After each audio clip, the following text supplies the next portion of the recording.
After my husband passed away, I was consumed by longing. I took the German diary he often wrote in front of me. I went to ask my granddaughter, who had just returned from studying in Germany, what my husband had written. To my surprise, my granddaughter chuckled and said, "Grandpa's quite the romantic, writing you love letters." Huh. Every single line began with "My dearest Hannah." I was thunderstruck. All those years of shared hardship and devotion, it was all a lie. I've never had a German name. And his first love was named Hannah. His diary was filled with longing for this woman. When I opened my eyes again, I had been reborn, returned to the early days of our marriage. This time, I refused to endure the silent treatment any longer. I choose to let us both go. The ceiling was a stark, blinding white. I shifted slightly, and the man beside me seemed to stir. Turning over in his sleep, I looked at him, Siming, just in his early 20s. Still had a touch of youthful innocence about him. He was truly handsome. It's a shame, though, the most handsome men often have the coldest hearts. He noticed my gaze and frowned with impatience. That familiar look in his eyes sent an inexplicable chill through my heart, as if I were thrown back into those countless days and nights of enduring his emotional abuse. On mornings like this, he would never speak to me kindly, responding only with cold silence or biting sarcasm.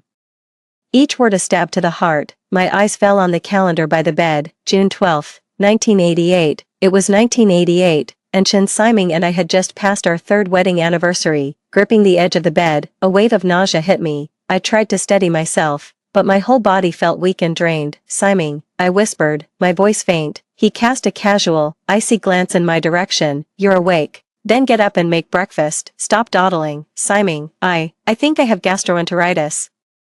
Could you take me to the hospital?" I bit my lip, the words coming out in a tone that was almost a plea. He paused for a moment, but quickly resumed adjusting his shirt in the mirror, as if he hadn't heard me. Before we got married, I was deeply drawn to his refined, scholarly demeanor, but now, I find it all utterly ironic. He finally deigned to speak. "I have something to do. Go by yourself." I watched him lift his foot, and I knew, he was going to Hannah's wedding, just like years ago.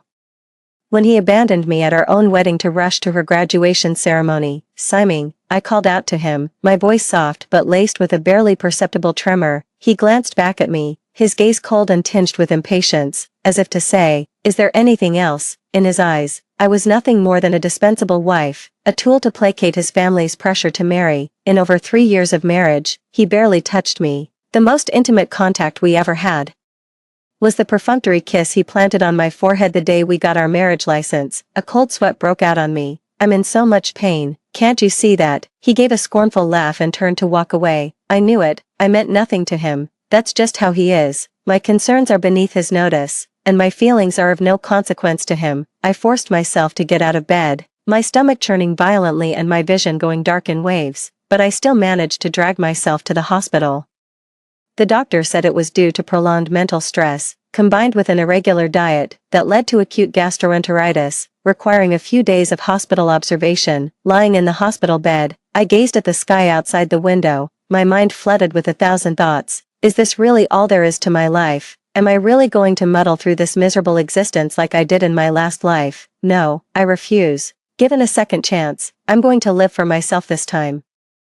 I got home to find Siming wasn't back yet. A note was lying on the table, scrawled in his flamboyant handwriting. "My mom wants dumplings tonight. Remember to come home early to cook." I let out a cold laugh, crumpled the note into a ball, and tossed it in the trash. Then, I opened the wardrobe and pulled out that red dress I had treasured for so long. I secretly saved up to buy this dress while Siming was away on a business trip. I always wanted to wear it for him, but I never found the courage. Standing before the mirror, I pinned my hair up high, revealing my slender neck. I picked up the phone and dialed a number. "Hello, is that Sister Wang?" "It's me, Swa Ching. I've made up my mind. I want to come back to the troupe." I put down the receiver and looked at my reflection in the mirror, a confident smile curling at the corner of my mouth. As evening fell, Siming returned. He looked at me with surprise, as if puzzled that I wasn't acting as I usually did, greeting him the moment he stepped in, fussing over him, and handing him slippers and a hot cup of tea. "You're back." I sat upright in the living room, holding a cup of hot tea, my tone calm. "Let's go to the Civil Affairs Bureau tomorrow." A flicker of admiration crossed his eyes at my appearance, but it vanished almost instantly. "What are you going to do? Get a divorce?"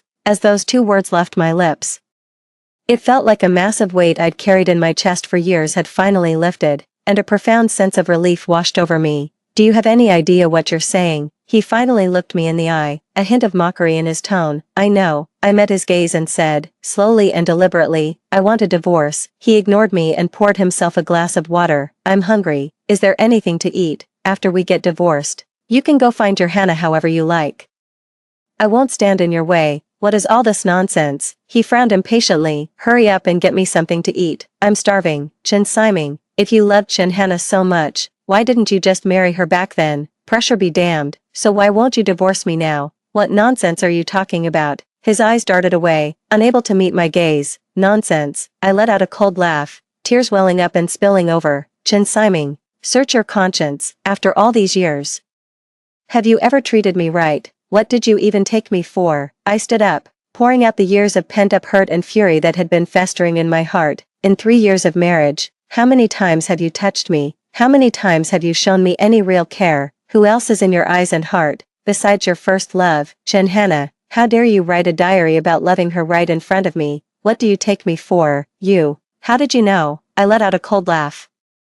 And why wouldn't I know? Chen Siming, did you really think I wouldn't notice a thing? I looked at him, my eyes filled with disappointment and sorrow. Chen Siming, you're nothing but a coward. You don't dare defy your parents' arrangements. You don't dare pursue your so-called true love, yet you have an emotional affair within your marriage, using it as an escape from reality. You are a coward through and through. Enough, Sua Qingqing, you've gone too far. You want a divorce? Fine, if that's what you want, we'll go tomorrow. His furious shout echoed in the empty room, but my heart was utterly still. I looked at him, my gaze calm. All right, I said, then turned and walked into the bedroom, closing the door behind me. The sky was just beginning to lighten when I opened my eyes to find the space beside me empty. Chen Siming, he really did just slip away without a word. I gave a bitter, self-mocking laugh, a tangle of unnameable feelings churning inside. I decided to head to the city's song and dance troupe first. Before I got married, I was the star performer of our troupe. Many said I was a born dancer, but for the sake of this marriage, I gave up my career. I gave up the stage I loved, and devoted myself wholeheartedly to taking care of him in our home. When Sister Wang saw me, her eyes lit up, and she quickly pulled me over to sit on the sofa. Qingqing, you're finally here. I was starting to think you were too proud to come back, Sister Wang said with a chuckle as she peeled an orange. I took the orange and gave a faint smile. Of course not, Sister Wang. I'm sorry to have worried you. Noticing my low spirits, Sister Wang said earnestly, Qingqing, I don't know what's wrong, but life must go on. A woman really should have a career of her own, don't you think? I nodded. Sister Wang was right. I couldn't just drift through life aimlessly like I did in my past life. Don't worry, if you're willing to come back, your old position is still yours. The troupe is preparing to stage a new dance drama. If you're interested, you can take a look at the script first, Sister Wang said, pulling a thick script from a drawer and handing it to me. I took the script, flipped through a few pages, and saw it was a love story adapted from a folk tale. My interest was immediately piqued. So, what do you think? Do you like it? Sister Wang asked me. I nodded. I really like it, thank you, Sister Wang. I'm glad you like it. Why don't you look over the script first, and we can discuss any thoughts you have. Sister Wang patted my hand encouragingly. Qingqing, I believe in you. You can do this. As I looked at the script in my hands, a long-lost passion welled up inside me. That's right. I still have dreams. My life is full of possibilities, and I can't let myself be defeated so easily. Spending the whole day at the song and dance troupe really lifted my spirits. When I got home in the evening, the house felt empty and lifeless. I simply cooked a bowl of noodles and ate while lost in my thoughts. Just then, a frantic knocking suddenly sounded at the door. Who is it? I asked, opening the door as I spoke. Qingqing, you need to get to the hospital, quick. Something's happened to your Siming, Sister Gu from our building said, her face a picture of barely concealed glee. Sister Gu, what on earth happened? Don't scare me like that. I wouldn't dare make this up. I saw it with my own eyes. Your Siming was carried out of the guest house, his face covered in blood. It was awful. You'd better go see for yourself. After saying this, Sister Gu, afraid I'd ask any more questions, scurried off in a flash. I didn't have time to think. I just grabbed a coat and ran straight to the hospital. I finally saw Chen Siming lying in the hospital bed. His face was covered in bruises, as if he'd been beaten badly. Chen Hannah sat weeping by the bedside, her eyes red and swollen, looking utterly pitiful. Siming, how are you? Are you in a lot of pain? I'm fine, it's just a scratch. Chen Siming gave a weak smile and took Chen Hannah's hand. Hannah, don't worry about me. I stood in the doorway, watching the scene before me. feeling nothing but bitter irony. Ching Ching, you're here. Chen Hana seemed to have noticed me and called out my name timidly. Chen Siming noticed me too. His eyes flickered for a moment, but he said nothing. Chen Siming, what's going on with you? Before he could speak, Chen Hana began to explain tearfully. Sister Ching Ching, please don't blame Siming. It's all my fault. I was supposed to fly back to Germany today. Siming was just here to see me off. I never expected my husband to get the wrong idea. I let out a cold laugh. Since when does seeing someone off require a trip to a guest house? Chen Hana's face went pale. She bit her lip and fell silent. Chen Siming, I want a divorce. My tone was flat, betraying no emotion whatsoever. At those words, Chen Hana immediately looked up, a flicker of hope shining in her eyes. She knelt before me, pleading through her tears. Sister Ching Ching, I know you want a divorce, but please don't. Brother Siming was just confused for a moment. He still cares for you in his heart. Watching her act like that just makes me sick. After all these years, she's still playing the fragile, innocent victim, as if everything is always someone else's fault, and she's forever the one who's been wronged. Chen Siming struggled to his feet and comforted her with a pained heart, saying, Hannah, don't beg her, get up, the floor is cold. It was the first time I had ever seen Chen Siming treat a woman with such tenderness and affection. And that woman was not me. I let out a scornful laugh. What kind of act is this? Two married people, clinging to each other like that? Chen Siming roared. Swa Ching Ching, haven't you caused enough trouble? Do you have to be so aggressive? I stared at him coldly and said, word by word, which part of what I said wasn't the truth. Chen Siming, if you don't go with me to get a divorce tomorrow, I'll go to your newspaper. I'll let everyone see the fine mess you've made. Upon hearing this, Chen Hana cried even harder. Desperately shaking Chen Siming's arm and mumbling something incoherently, Chen Siming's face turned ashen. He was a man who guarded his reputation fiercely. If this matter really blew up, his career as a university professor would be over. Alright, I agree. I gave a satisfied nod and turned to leave the hospital room. Back home, I started packing my things, planning to move into the troops' dormitory first thing tomorrow. This apartment was allocated to Chen Siming by his school as staff housing. I never intended to claim it, since I didn't contribute any money towards it anyway. There aren't many valuable things in the house. Even after all these years of marriage, Chen Siming only gives me a paltry amount for household expenses each month. On top of that, I have to scrimp and save to send money to his mother. How could I possibly have any savings? I sat on the edge of the bed, looking at the empty room. And a wave of desolation washed over me. After all these years of marriage, I gave my all to this family, yet in the end, I have nothing to show for it. I thought that if I was just good to him, he would eventually be moved by my efforts, but I was wrong. Some people's hearts are like stone, no amount of warmth can ever reach them. I stuffed a few simple clothes and daily necessities into my suitcase. I decided to leave everything else for Chen Siming and his true love. After packing, I sat in the empty room and suddenly felt a wave of relief. After all these years, I can finally be free of this terrible marriage. I went to the Civil Affairs Bureau first thing the next morning. Chen Siming was already there waiting for me. He looked utterly worn out, with dark circles under his eyes and a scruffy beard.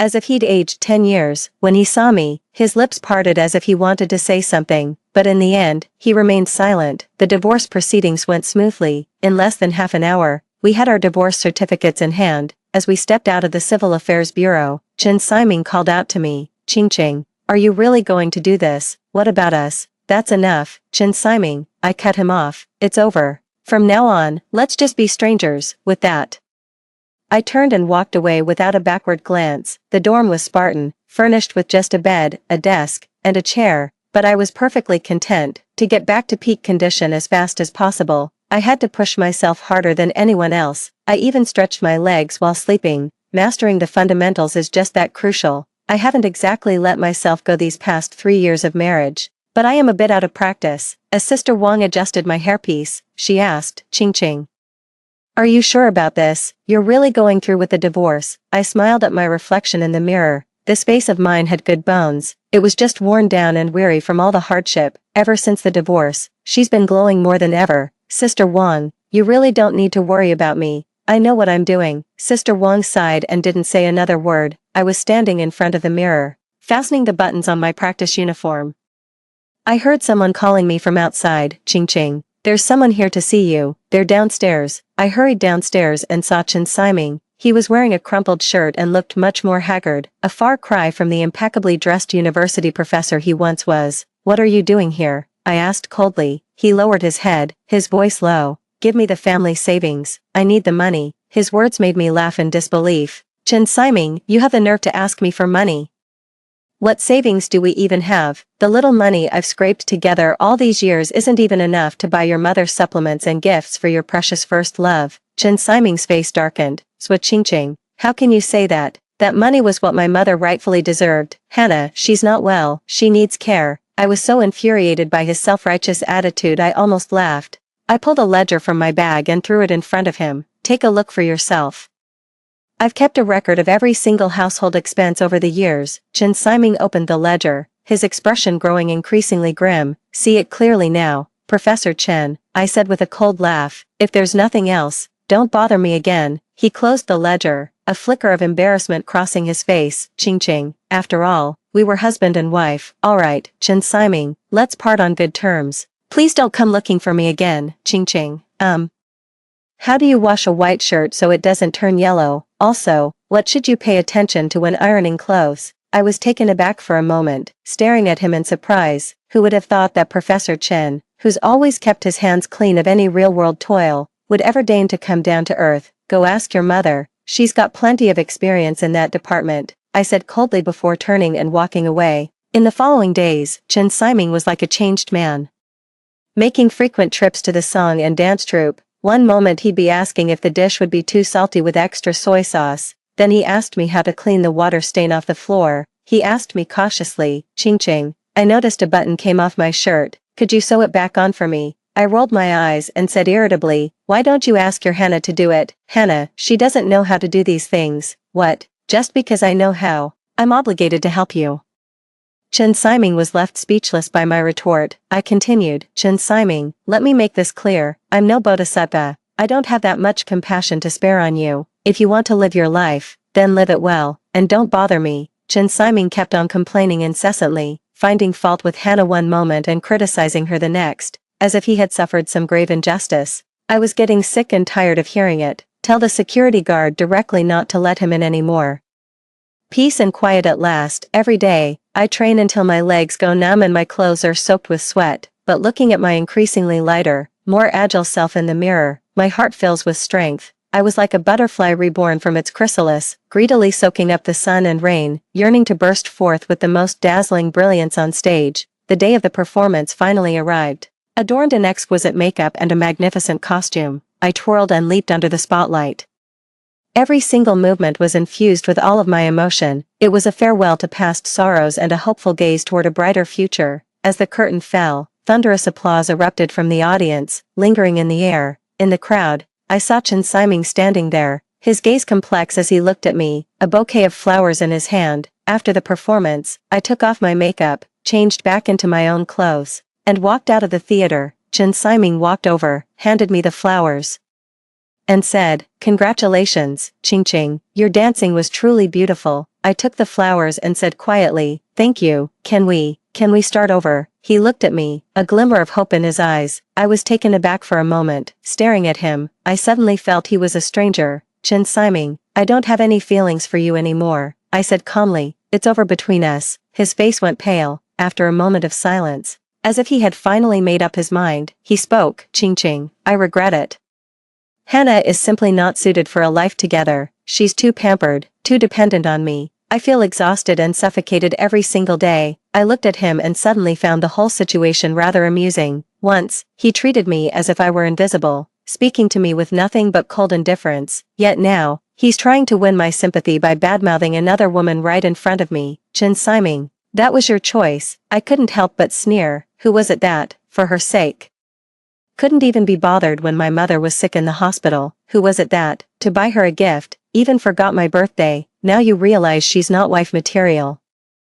And you come crawling back begging for a remarriage. Dream on. Yet, stubbornly, he persisted. Swa Qingqing, I've already swallowed my pride. What more do you want from me? But I know I was wrong now. I really do. Hannah and I never got the marriage certificate. Can we start over? Chen Siming, you know what? Every single day since the divorce, I've been filled with so much regret. His eyes lit up, and he said in a trembling voice, Qingqing, what I regret is ever agreeing to marry you in the first place. I regret not divorcing you sooner. The light in his eyes faded. Chen Siming, It's over between us, you need to let this go. With that, I turned and walked away, ignoring him. Ching ching. Chen Siming's voice called out from behind me, tinged with panic and despair. Don't go. I didn't look back, walking straight ahead. My steps were light, my heart utterly calm.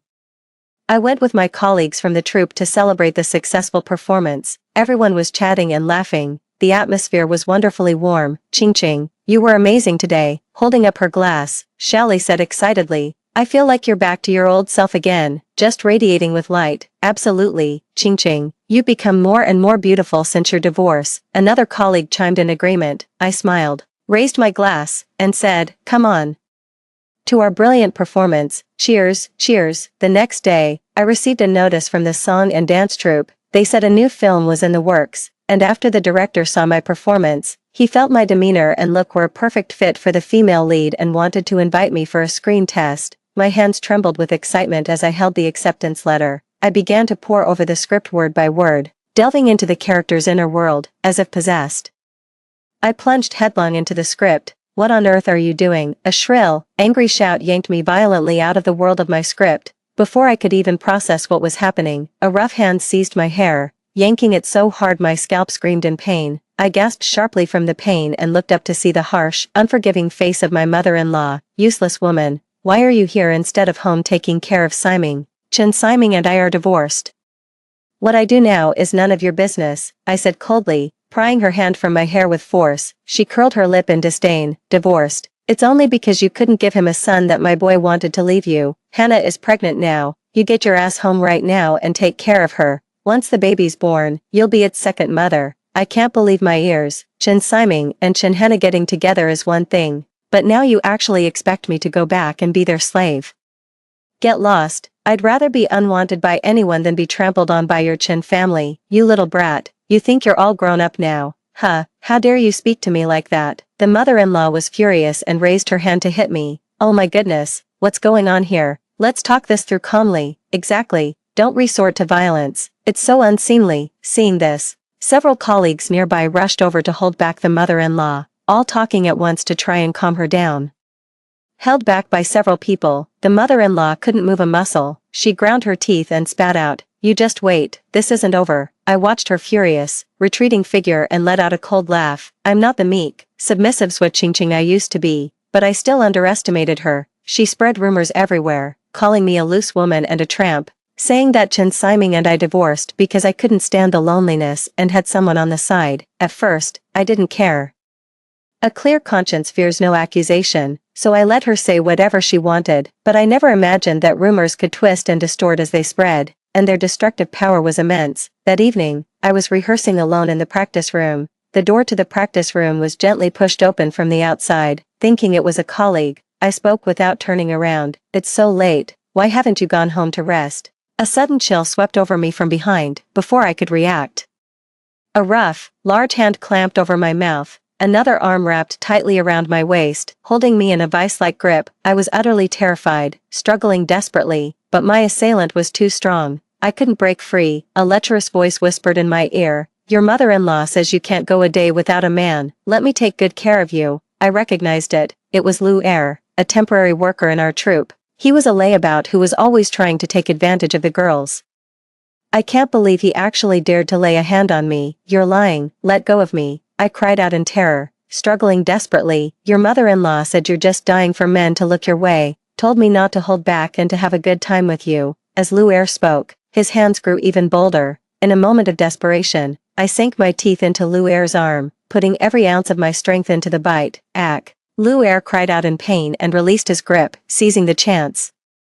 I shoved him away with all my might and stumbled toward the door. But before I could take more than a few steps, Lu Er grabbed me by the hair and flung me violently to the ground. You bitch, how dare you bite me? He roared, raising his hand and slapping me across the face. I'll show you who's boss today. My ears were ringing, and my vision went dark for a moment. Before I could even get up, another flurry of punches and kicks rained down on me. I curled up on the floor, desperately shielding my head. Help, someone help, I screamed at the top of my lungs. The door to the training room was suddenly kicked open, and a blinding light flooded in. Stop, what are you doing? An angry voice rang out. it's the theater's security guard. He was on his nightly patrol when he heard my cries for help and rushed over immediately. At the sight of the guard, Lou Air panicked and scrambled out of there in a blind rush. I struggled to get up, but felt completely weak.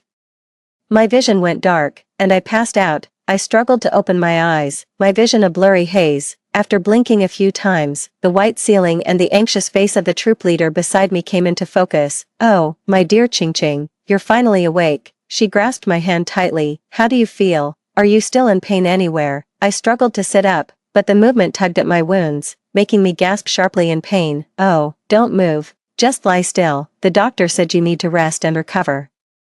The team leader pressed down on my shoulder, his voice full of concern. "I've already called the police, that bastard. I won't let him get away with this." I instinctively touched my ear. It felt muffled, as if something were covering it, and a persistent buzzing filled my head. "Captain. Why does your voice sound so faint to me?" He paused, his gaze faltering slightly. "The doctor said the nerve in your left ear is damaged. Just get some rest and you'll be fine. Don't worry, you focus on resting. Don't trouble yourself with anything else." "Director, about the film audition tomorrow." "Ching Ching, I know how much you've been looking forward to this chance. But your injury, Ching Ching, you're still young. There will be other opportunities. Don't lose heart." I could no longer hold back my tears. They came flooding out. Just then, the door to the hospital room swung open. "I heard you got picked on. I came to see how you're doing." Chen Siming walked over to my bedside, carrying a mesh bag with a can of fruit inside. "I don't need your phony concern," I fumed. "If your mother hadn't been spreading rumors everywhere, would I have been bullied like this?" Chen Siming frowned with displeasure. "Swa Ching Ching, stop being unreasonable." "What does this have to do with my mother?" "Me, unreasonable? I was bullied and ended up in the hospital. I haven't even started holding people accountable, and you're already accusing me of making a scene." Stunned into silence by my retort, Chen Siming slowly spoke up. "Ching Ching, let's just let bygones be bygones. If you're willing, we can get remarried. I'll handle things with Hannah and the kids. And don't worry about what people might say. I'll make it right. No one will dare look down on you." I let out a cold laugh. "Chen Siming, you're dreaming. I'm telling you, I don't need it. It disgusts me." Seeing my resolute attitude, Siming's face turned cold. He said with a tone of contempt, "Swa Ching Ching, don't be so ungrateful. Take a good look at yourself. You've already been with another man." He didn't finish his sentence, but I knew exactly what he meant to say. All he's trying to say is that I've been touched by another man, that I'm tainted. I took a deep breath and said, slowly and deliberately, "Chen Siming, you listen to me, and you listen good. Even if I, Swa Ching Ching, never get married in this lifetime, I will never have anything to do with a scumbag like you again. Get out right now." Seeing that I was completely unmoved, Chen Siming couldn't be bothered to keep up the act any longer. "Swa Ching Ching, you'll regret this. Get out." I grabbed a pillow and hurled it at him. He couldn't dodge in time and took the hit square on. Furious and frustrated, Chen Siming could only storm out in a huff, slamming the door behind him. Before I could even do anything to Mrs. Chen, she was already arrested by the police. In those days, a hooliganism charge was no small matter. It could lead to a death sentence. After Lou Air was caught, he was scared out of his wits and, in a desperate attempt to drag someone down with him, he gave up Chen Siming's mother, who was also my former mother-in-law. It was the old lady from the Chen family. She's the one who told me to ruin Swa Ching Ching. She gave me 500 yuan and a movie ticket, promising another 500 once the job was done. In the end, Lou Air was sentenced to death, and my former mother-in-law got 10 years for incitement. Chen Siming was originally a university professor, but this whole affair caused quite a scandal for him. The school, under pressure, expelled him. How the tables have turned. The payback came so swiftly. When I was discharged from the hospital, I had lost a lot of weight, and my hearing was permanently impaired, fluctuating between good and bad. The regimental commander, worried I might be feeling down, kept trying to console me. "Ching Ching, don't lose heart. Medical science abroad is so advanced. We'll go overseas for treatment someday." I managed a weak smile, but my mind was a complete blank. I had no idea what tomorrow held in store for me. Yet, it seemed fate was giving me another chance. The film director said he'd auditioned a whole round of actors, but still hadn't found the leading lady he had in mind, so he decided to give me another shot. I swore to myself that I absolutely had to seize this opportunity. I walked into the audition room. I closed my eyes, recalling the scenes from the script, and soon found myself completely immersed in the character's world. My performance was natural and fluid, filled with genuine emotion. perfectly capturing the heroine's psychological journey from youthful innocence to a life weathered by experience. The director's eyes grew brighter and brighter, until finally, he slammed his hand on the table and exclaimed, "Excellent, you're the one." I opened my eyes, saw the director's excited expression, and felt my own heart surge with excitement. I did it. I finally landed the lead role. Filming is going smoothly. I'm really getting into the character. And the director said I was born to play this part. To avoid disrupting the shooting schedule, I moved right into the production crew's accommodations and was completely cut off from the outside world. By the time we wrapped, I had lost a noticeable amount of weight, but my spirits were higher than ever. Ching ching. This show of yours is going to be a hit, the director said excitedly, patting me on the shoulder. I guarantee it. You're going to be a household name. I just smiled and said nothing. Fame and fortune don't matter to me anymore. I just want to prove myself. After the wrap party, the director pulled me aside, his expression complicated. Ching ching. There's something I never told you. What is it? The director sighed. It's about your ex-husband. He attacked Chinhana with a knife. He's still being held at the police station. Seeing my look of shock, the squad leader filled me in on the whole story. It turned out that ever since he was expelled from school, the family's savings had all been used to compensate the Liu family. Now they were flat broke, without even a place to live, and could only rent a tiny, dilapidated house. Chinhana, having been pampered since childhood, how could she possibly endure such hardship? She started arguing with Chen Siming all day long, blaming him for deceiving her in the first place. She even said that if she had known he was so useless, she should never have divorced her ex-husband. Chen Siming was berated mercilessly, yet he didn't dare utter a single word in his own defense. In order to provide Chinhana with a better life, Chen Siming began asking around everywhere for a job, but because of his family's criminal record, no organization was willing to take him on. Left with no other choice, he could only go to the docks to haul heavy sacks, doing the dirty and exhausting work. Yet even so, the money he earned was nowhere near enough to cover Chinhana's extravagant spending. Chinhana wanted to go find her ex-husband, only he could provide the life she desired. So, behind Chen Siming's back, she secretly went to the hospital and had an abortion. When Chen Siming found out, he was utterly devastated. He confronted Chinhana, demanding to know why she had done it. Chinhana coldly told him she didn't want to live this wretched life anymore. In a fit of rage, he lunged at Chinhana with a fruit knife. Chen Siming is now detained at the police station and is likely to face charges. Chinhana was incredibly lucky. The knife missed her heart, but she was still seriously injured and is currently hospitalized. The team leader shook his head and sighed. What a mess this is. I listened to the captain's words with a heavy heart. But I had no time to dwell on their fate, for my own life was moving on. I was going to meet my glorious future head-on. The captain patted my shoulder. Ching ching. Don't overthink it. This has nothing to do with you. Come on, let's go. We can't miss our flight. I gave a light laugh and turned towards the boarding gate. The movie was a huge success, and I became the hottest new star. I started traveling all over the country with the crew for the promotional tour. I'm spinning like a top every day. With no time to think about anything else, I was basking in the joy of success, and the pain of the past gradually faded. I started receiving frequent international calls, with invitations from various film festivals pouring in like snowflakes. I turned down most commercial film offers, only accepting a few thought-provoking art house projects. I was basking in the flowers and applause, reveling in the joy of success. I heard that Chen Siming was sentenced to 5 years. And Chinhana lost her ability to bear children in that accident. Naturally, her wealthy ex-husband wouldn't take her back, so in the end, she had no choice but to leave and start a new life alone, far from home. Whether they are doing well or not is no longer any concern of mine. Farewell, Chen Siming. Farewell to everything in the past. My life is about to turn a brand new page. Story 2. 4 months into my pregnancy, I secretly took an abortifacient. I told no one.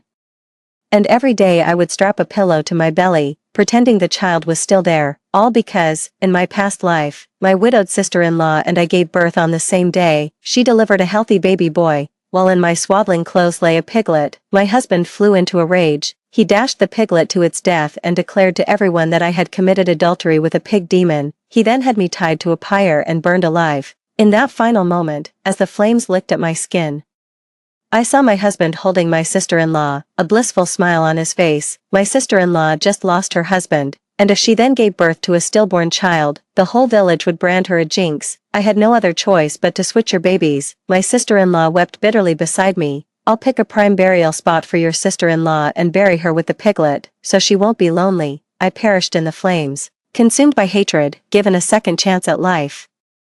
I'm going to see just how well that family can manage without me. Let's see if they can keep living their carefree lives. I had just stepped out of the clinic when I ran straight into Chu Yunji and Lin Wenwu, who were shopping on the street, with a pillow tied around my waist and the faint scent of blood masked by the smell of herbs. Neither of them realized the child was already gone. Lin Wenwu, supporting Chu Yunji, scolded me. How could you go out when you're only 3 months along?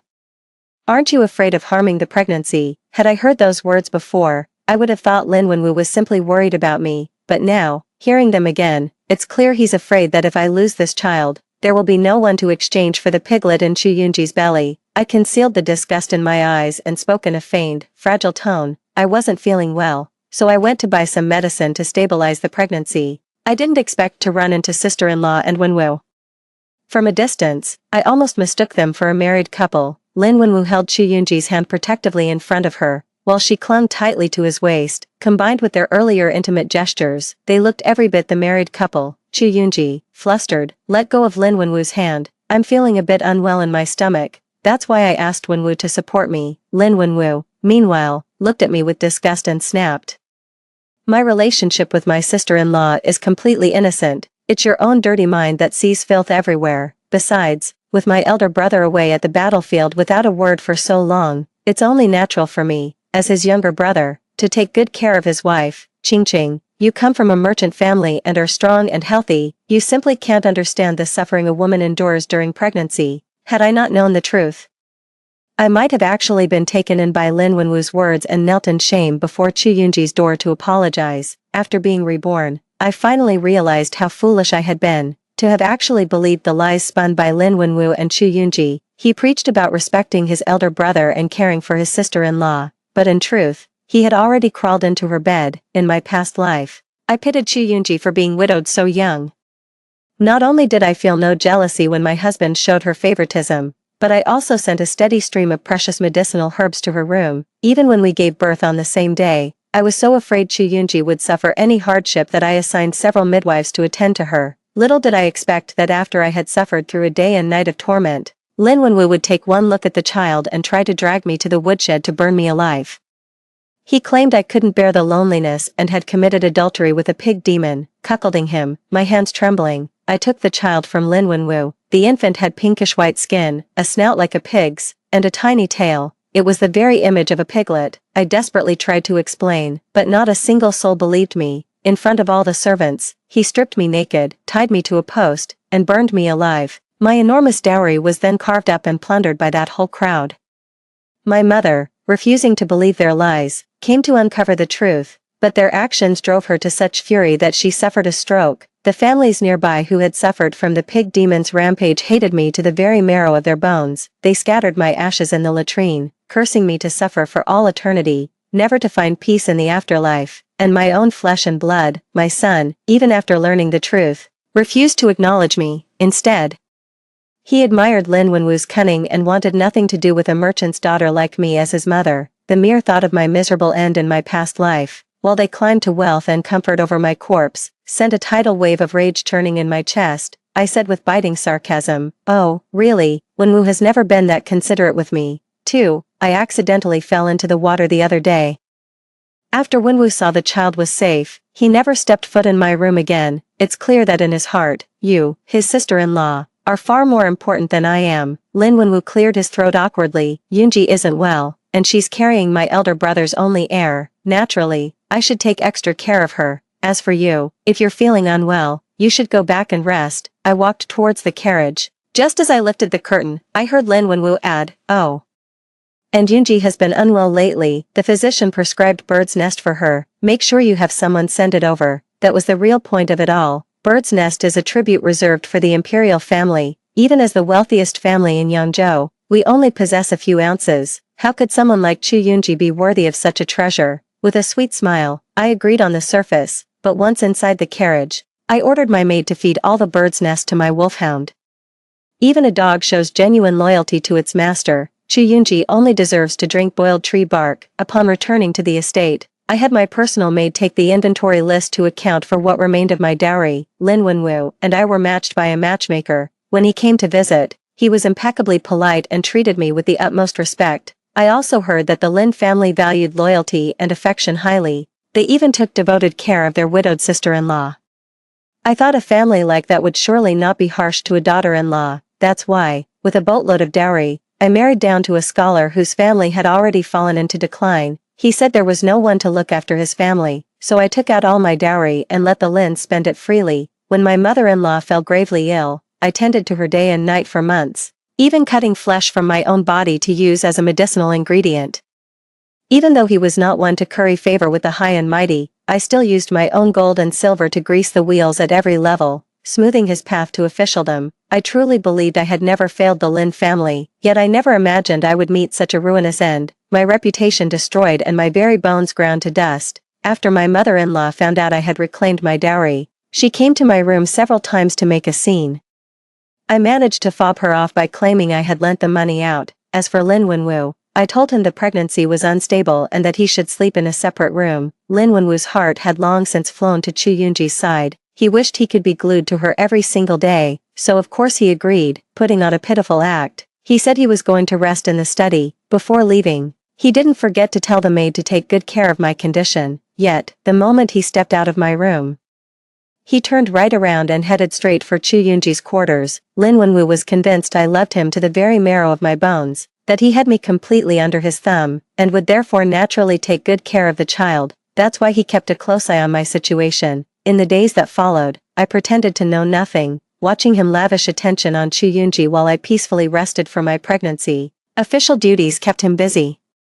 But whenever Lin Wenwu had a spare moment, he would inevitably take Chu Yunji out for excursions. If Chu Yunji so much as uttered the word like, Lin Wenwu would buy the item for her without a second thought, even if it was a jade bracelet worth a fortune. To the uninformed people on the street, Lin Wenwu appeared to be Chu Yunji's husband, and everyone praised his attentiveness. If I hadn't known from my past life that Chu Yunji's child was a piglet, I would have thought the child was Lin Wenwu's. Once, I happened to see the two of them being intimate on the street. Finding the sight distasteful, I turned to leave but was struck by a carriage and thrown 3 or 4 meters away. Lying on the ground, aching all over, I saw Lin Wenwu start to rush toward me in concern, only to be distracted by Chu Yunji's scream. A flying stone had grazed Chu Yunji's hand, leaving a bloody gash. Lin Wenwu, his face tight with worry, clasped it before sweeping Chu Yunji up into his arms. He then turned to the servants following them. Fetch the physicians. Now, 3. With that, he turned and left, leaving me lying on the ground for what felt like an age. It wasn't until dusk had fully settled that I managed to struggle to my feet and make my way home. The moment I arrived home, I saw Lin Wenwu personally feeding medicine to Chu Yunji, who was lying in bed. Only after seeing me and confirming the child was still safe did he let out a sigh of relief. He then scolded me for going out and causing Chu Yunji to get hurt because of me. A familiar official's wife discreetly warned me during her visit that I must be careful. I thanked her for her kindness with a smile, putting on a show of boundless affection and insisting that there was absolutely nothing improper between them, that Lin Wenwu was merely being kind. Even when the lengthy bill was delivered to the Lin household, it was accepted without question. With a promise to settle everything after the childbirth, the official's wife was livid at the staggering sum. As she left, she muttered under her breath that her cousin was a minor official stationed at the frontier, and she would definitely have him summon the Lin family's eldest son back to teach those two a lesson. Of course, I was aware of their affair. In fact, I secretly hoped Lin Wenwu would pour all his passion and energy into Chu Yunji. If Chu Yunji hadn't been there to divert his attention, how could the child in my belly have gone undetected for so long? If he had only laid a hand on my stomach once, or accompanied me to see a physician, he would have discovered the child was long gone. This whole, nearing my due date appearance of mine is nothing but a sham, crafted with a couple of pillows. Chu Yunji has been experiencing frequent contractions lately, which has her terribly anxious. She sent people over to check on my movements again and again. Lin Wenwu is also on edge, practically spending every night in Chu Yunji's room. Seeing that the time was about right, I finished my makeup in the mirror, picked up the tonic, and with a slight smile curling my lips, said to the maid behind me, "Let's go. We should go see how sister-in-law is doing. Make sure to invite more of our acquaintances. With this bowl of tonic, our family might just welcome a new addition soon." Chu Yunji had sent all her maids away for her secret rendezvous with Lin Wenwu. which worked perfectly to my advantage. I pushed the door open and stepped inside, only to freeze in my tracks after a single glance. The bowl of tonic slipped from my hand and crashed to the floor with a loud clatter. The ladies who had followed me rushed in to help me up. But they too froze the moment they saw the two figures on the bed. Chu Yunji, clad only in a thin undergarment, lay in Lin Wenwu's embrace, while Lin's hand still kneaded at Chu's chest. Seeing someone approach, Lin Wenwu scrambled off the bed in a panic, grabbing a quilt to cover Chu Yunji completely. I was so shocked that I collapsed to the floor, and the maids hastily helped me to my feet. Mrs. Li looked at my tear-streaked face, then at Chu Yunji behind Lin Wenwu, Lin family's second son. How could you do such a thing with your own sister-in-law?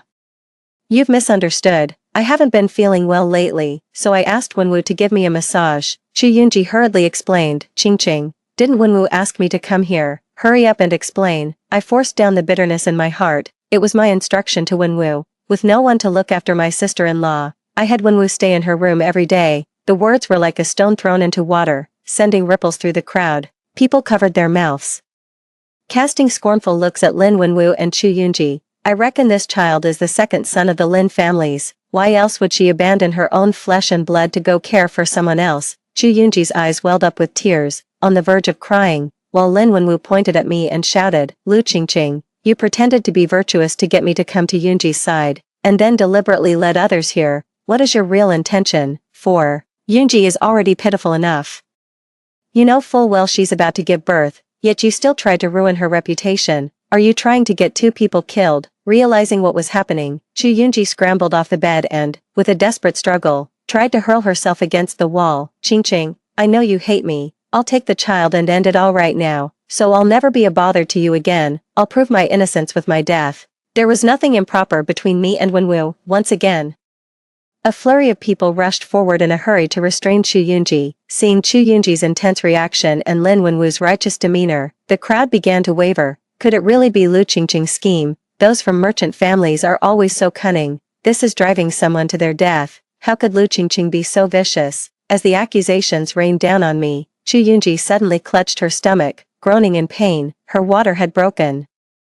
Lin Wenwu lifted Chu Yunji and laid her sideways on the bed. I called for the midwife to help, but Lin Wenwu stared at my belly and slapped me across the face. My stomach hit the corner of the table. A cold sweat broke out from the pain as I clutched my belly tightly with both hands. Lin Wenwu swiftly wrote a letter of divorce and flung it in my face. What madness possessed me to bring a vicious woman like you into this house? If anything happens to Yunji or the child today, you can consider yourself banished from this family for good. My mother-in-law had rushed in at some point and began beating and kicking me, every blow landing squarely on my stomach. My eldest son finally managed to have a child. If anything happens to it, this old woman has nothing left to live for. By the time everyone managed to pull her off me, the water pouch I had tied to myself had ruptured. I lay on the ground, feigning a state of near death. A flicker of joy flashed in Lin Wenwu's eyes as he helped me to the side chamber. He had been holding back for the baby's sake, but now, with Chu Yunji's labor imminent, he had no choice but to induce mine. If the baby truly couldn't be delivered, they would have to cut me open to save the child. I moaned incessantly from the pain and grasped Lin Wenwu's hand. Wenwu, go and fetch the midwife for me, quickly. Lin Wenwu hastily pointed out a midwife and said to me in a rush, Qingqing, Yunji is giving birth for the first time. I must go and keep an eye on her. You listen to the midwife for now, and no matter what, you must deliver this child. I silently cursed at his retreating back. The room was now empty except for the two of us. I tossed 10 taels of silver her way, and she scurried off, overjoyed. Before leaving, she even made sure to tell me that Lin Wenwu was planning to kill the mother to take the child. I had still underestimated just how ruthless Lin Wenwu could be. Gritting my teeth, I stuffed a pillow into the swaddling clothes, then collapsed onto the bed, feigning exhaustion, and waited for the show to begin. Roughly half an hour later, Lin Wenwu crept up to my bedside and, with swift movements, swapped the babies. He had just placed the piglet on the bed when he saw me stir and slowly opened my eyes. Wenwu, what are you doing here? Lin Wenwu froze for a moment, then forced a smile onto his face. Yunji has given birth. I came to see our child. The child seemed to sense something was wrong and let out a whimper like a wild animal's cub. Lin Wenwu lifted the swaddling cloth, and with just one glance, his face was contorted with rage. What in the world is this? Lu Qingqing, you actually consorted with a pig demon and gave birth to a piglet. Chapter 2, 5. The violent quarrel drew a crowd. My mother-in-law pushed through the crowd, took one look at the child's pig's tail and pale skin, and began pointing her finger in my face, shouting abuse. "Well, Lu Qingqing, how dare you commit such a heinous act? My son passed the imperial examination at just 25, he's prime minister material, fit to marry even a princess. I only agreed to let you into our family because your background seemed decent, and yet you consorted with a pig demon and gave birth to this half-human, half-pig abomination. How can the Lin family ever show our face in public again? How can I face our ancestors?" My mother-in-law threw a fit. One moment threatening to dash her own brains out, the next vowing to have me burned alive. The ladies and young misses rushed to restrain her, then turned to heap accusations upon me. Chu Yunji, who had just given birth, also came out holding her child. The plan was proceeding so smoothly that they let their guard down completely, failing to notice anything amiss with the baby, as her gaze swept over the child on the ground. A flicker of malice passed through her eyes. "Qingqing, how could you possibly give birth to a pig demon? There must be some misunderstanding here, even though you're always hanging around the pigsty for no reason and even wrote letters to the pigs. It's common knowledge that pig demons eat people. Surely you wouldn't be in cahoots with one to harm others." That statement sent the crowd into an uproar. In that crowd, many had families who had been attacked by the pig demon, or even lost loved ones to it. Upon hearing this, they all started cursing and shouting at me. "So that's why the boar demon keeps targeting our village. His mistress has been hiding here all along. She's probably been feeding him information this whole time, you murderous accomplice." Well, no wonder the Lin family's efforts to hunt the boar demon have failed for an entire year. It's because of a traitor like you in their midst. Someone had rummaged through the drawer and read the letters. One by one, furious, they spat in my direction. "Disgusting. To think you'd flirt with a monster like that. They ought to strip you naked and sell you to a brothel. You turned your back on a fine scholar like Lin, only to go and mess around with a pig demon. Have you no heart, no conscience? A woman like that deserves to be burned alive. To do something so wicked and heartless. Kill her, and see if she dares harm anyone ever again." Letters were flung in my face, one after another, cutting my cheeks. They grabbed ornaments from the table and hurled them at me. Some, in their fury, even produced stones from somewhere and struck me on the head. Seeing my sorry state, bloodied and battered, Chu Yunji hid behind Lin Wenwu, snickering. Lin Wenwu, for his part, yanked me right off the bed with an air of righteous indignation. "Qingqing, it's not that I have no mercy for you, but a life must be paid for with a life. Since you aided the pig demon in harming others, you must be burned alive to atone for your crimes." Hearing Lin Wenwu's words, far from panicking, I actually laughed. "What proof do you have that I'm in cahoots with that pig demon?" Lin Wenwu pointed at the child on the ground. "The child you gave birth to is the proof." I stared fixedly at Lin Wenwu, sending a chill down his spine. Everything was ready. So why did she have this nagging feeling that something was wrong? Why is that child so quiet? Lin Wenwu turned his stiff neck to look at the swaddled baby in Chu Yunji's arms. Before he could move, he heard me speak. "The child has already been aborted. How could it possibly be born again?" 6. As if struck by lightning, Lin Wenwu froze on the spot. Chu Yunji also sensed something was wrong and moved to lift the swaddling cloth. Lin Wenwu tried to stop her, but it was too late. The swaddling clothes had already been opened. Inside, there was no baby, only a pillow lay there. How can there be no child in here?" The mother-in-law pointed at the bundle, stammering as she asked. "You all tried to use a child to trap me, but I found out. I went to the clinic and ended the pregnancy months ago." Lin Wenwu, I should actually thank you, if you hadn't been so completely obsessed with Chu Yunji, showing me not a shred of concern. I could never have pulled the wool over your eyes so easily. It suddenly dawned on Lin Wenwu, the last time he saw me, no wonder my complexion had been so unnaturally pale. It was because of the child. He staggered backward a few steps, muttering under his breath, "Impossible. So this child is..." Someone pointed at the piglet, which still had a faint breath of life. "Naturally, it's Chu Yunji's. She was having an affair with the pig demon. My wonderful husband, to save his mistress, came up with the idea of swapping my child for Chu Yunji's." Seeing that I had revealed everything, Chu Yunji went berserk, hurling a pillow and pointing at the child on the floor as she cried out, "This child isn't mine. You're the one who framed me and hid my real child. You're the one who gave birth to the pig demon, and my mother-in-law can testify to that." Chu Yunji dragged the old woman over, clinging to this lifeline. The mother-in-law nodded along with everything Chu Yunji said. "This daughter-in-law of mine has been improper from the very start. Nothing like Yunji. She's the one stirring up trouble and spinning lies. You've all been deceived by her, with both sides sticking to their own stories. The spectators were left utterly confused, unable to tell who was telling the truth. Someone said through gritted teeth, "Since it was your Lin family's daughter-in-law who committed this sin, one of you must pay with your life." My heart lurched in shock. I was about to defend myself when Lin Wenwu and my mother-in-law shoved me into the crowd. "It's her, she's the one, kill her, and then leave us alone." My hand pressed against my lower garment, ready to show them I bore no signs of childbirth, when a man's voice rang out, "It's not her." The eldest son of the Lin family pushed aside the curtain. He was unshaven and looked thoroughly travel-worn. "Chu Yunji and I have never been intimate. How could she possibly have a child?"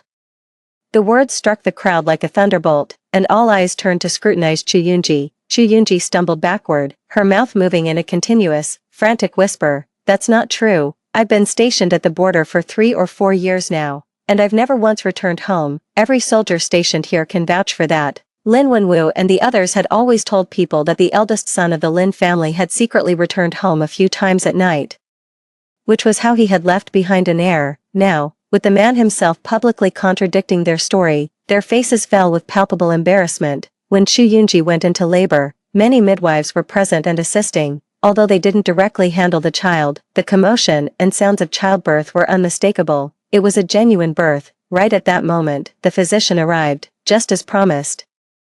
"I can testify that this young woman did indeed come here for an abortion a few months ago, and as for the lady's supposed childbirth, just look around. Does this room show any sign of a delivery having taken place?" 7. The room was unnervingly clean, not a drop of blood in sight, not even the faintest metallic scent of it in the air. I picked up the letter from the floor. Lin Wenwu and Chu Yunji thought they were clever, slipping these letters onto me when I wasn't looking. Little did they know I never took the bait. The moment they left, I put them right back in the drawer. This is Chu Yunji's courtyard, and these letters are naturally Chu Yunji's as well. If you're going to hate someone, make sure you're hating the right person. With my little nudge, the crowd finally realized how terribly mistaken they had been. Pairs of hate-filled eyes fixed on Lin Wenwu and Chu Yunji, burning with the desire to tear the two of them apart on the spot. Nonsense.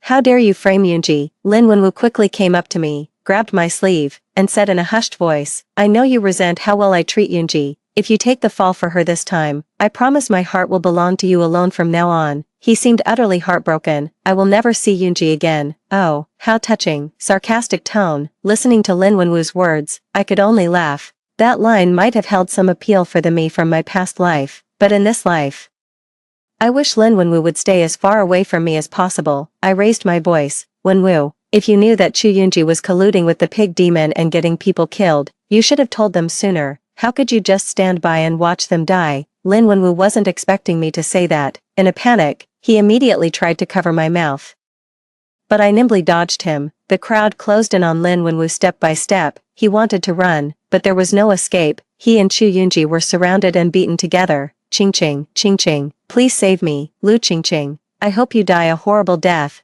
Lin Wenwu's pleas turned to curses, his voice growing hoarse. A wave of bitterness washed over me. I did love Lin Wenwu once, the moment I glimpsed him through the curtain from afar. I fell for him at first sight. Otherwise, I would never have married him with boatloads of dowry, even turning down a proposal from a nobleman. I strived to be a good wife for him, cooking and weaving without pause, believing he would come to love me one day, but it turned out Lin Wenwu's heart could never be warmed. To him, I was merely a convenient tool, coaxed with a few sweet words when needed, then shelved and forgotten when not. My mother-in-law was weeping uncontrollably, kneeling on the ground and begging me.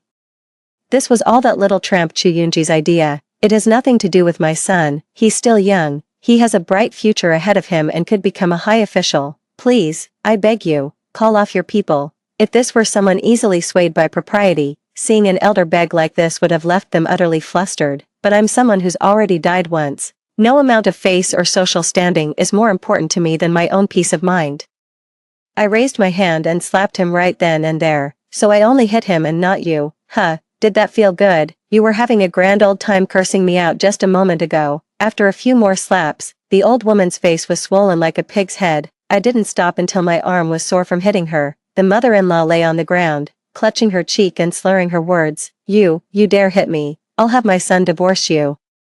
I followed her example and spat in the mother-in-law's direction. "Pa, it's not your son who's divorcing me. It's me who's divorcing your son." It was only after I'd finished that I remembered the Lin family's eldest son was there too. I'd expected him to stop me, but he just stared at the old lady without saying a word. His inaction suited me just fine. I picked up a comb from the dressing table, tidied my hair, and turned to leave. The Lin household was in utter chaos.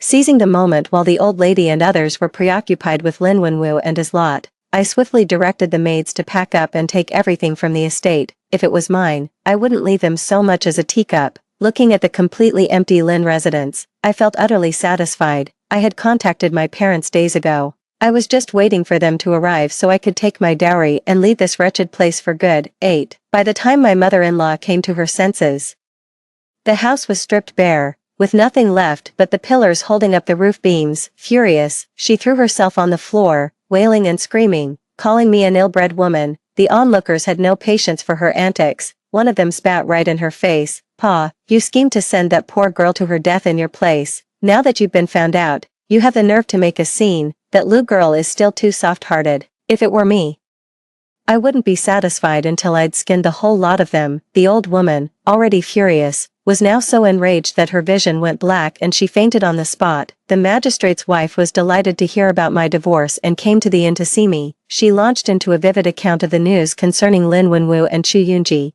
It's true that Chu Yunji was originally the wife of the eldest Lin's son. However, after he left, the mother-in-law conceived the idea of having Chu Yunji marry into both branches of the family. Her reasoning was simple. Any children born to either the eldest or second Lin's son would still be of the Lin bloodline. Even if the eldest son returned later, seeing the children with him, he wouldn't have grounds to object. Chu Yunji and Lin Wenwu took a liking to each other during their time together. Despite the eldest son of the Lin family sending money home every year, they still insisted he was missing. Their hearts were set on being together. But then, I came along. Seeing that I had value to him, Lin Wenwu put Chu Yunji on the back burner and focused solely on preparing to marry me. Chu Yunji, unable to bear the loneliness of her empty chambers, spent her nights carousing outside, consorting with dissolute men. On one occasion, she met a young man. Finding him handsome and dashing, and his physique beyond reproach, he provided her with immense satisfaction.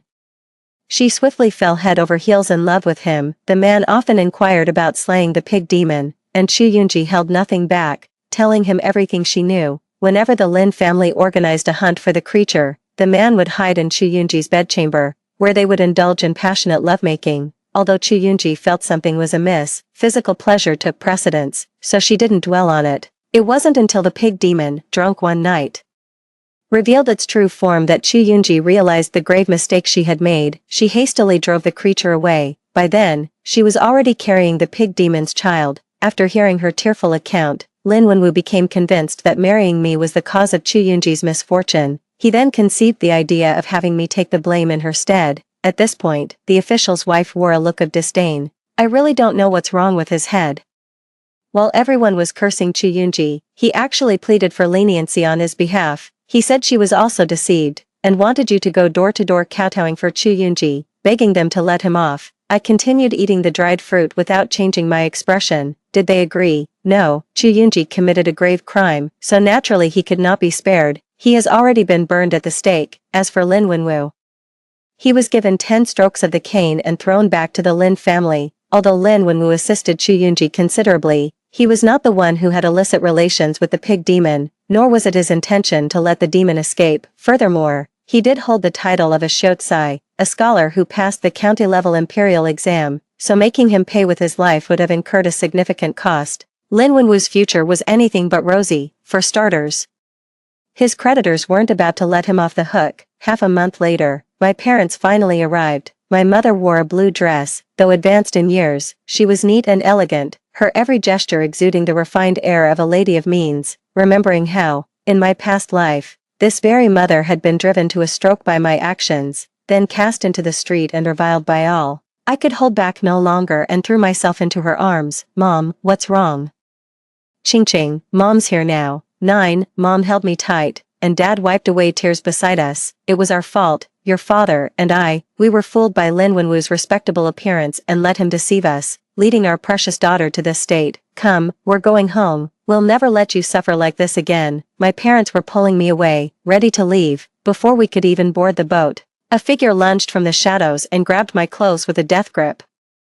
Lin Wenwu was disheveled and filthy, reeking of a stench that suggested he hadn't bathed in days. He stared at me with bloodshot eyes. Ching ching, ching ching. I know I was wrong. Please, just come back. It was all Chu Yunji who seduced me. That's why I made that mistake. The truth is, I've always loved you. Give me a chance to make it up to you. I took a step back in disgust. You don't love me, you love my money. If your family were still as wealthy as when I was with you, you'd never come begging like this. I studied Lin Wenwu carefully. It seemed these debt collectors hadn't let me down. My secret payment of several dozen taels of silver to them was money well spent. Lin Wenwu was stunned for a moment, then suddenly roared in fury. You knew all along, didn't you? You're the one who schemed to plunge my family into debt. That day, he had just been beaten and sent home. Before he could even go to rescue Chu Yunji, he was intercepted by the debt collectors. They claimed the Lin family owed them a full 30,000 taels of silver. It was only then that Lin Wenwu realized I had never settled the bills they'd sent. I had simply ordered them to be shelved. When I was around, they weren't in a hurry, but now that the wealthy patrons were gone, they all crowded at the Lin family's gate, terrified that if they came too late, they'd get nothing. Lin Wenwu had intended to have his mother produce the silver to placate them. But instead he heard her wailing that I had taken every last bit of silver, leaving the household completely penniless. Only at this moment did Lin Wenwu finally see the light. Everything the Lin family had was given by me. Without me, the Lin family would instantly be reduced to a destitute household surviving on laundry work. So Lin Wenwu waited a full 3 days outside the inn, just to catch me coming out and force me to back down. A wave of immense satisfaction washed over me. What do you mean scheming, Lin Wenwu? All of these are things you bought for your dear sister-in-law. Didn't you say before that no price was too high, that you'd give Chu Yunji anything she wanted? Well, you can take your time giving it to her yourself. With that, I turned to leave, completely unaware of the murderous glint in Lin Wenwu's eyes as he drew a dagger behind me. If you won't save me, then you're coming with me to the grave. Lin Wenwu, his face twisted with rage, lunged at me. My mother's face went deathly pale with fright. Ching ching. I tightened my grip on the long sword, ready to strike, when suddenly someone grabbed me and flung me aside. The eldest son of the Lin family kicked Lin Wenwu away, snatched the dagger from his hand, and shouted to the outside, "They're in here." In an instant, a mob of debt collectors surrounded Lin Wenwu, grabbing him and threatening to break his legs. Lin Wenwu wailed and sobbed. I am a scholar, you cannot strike me.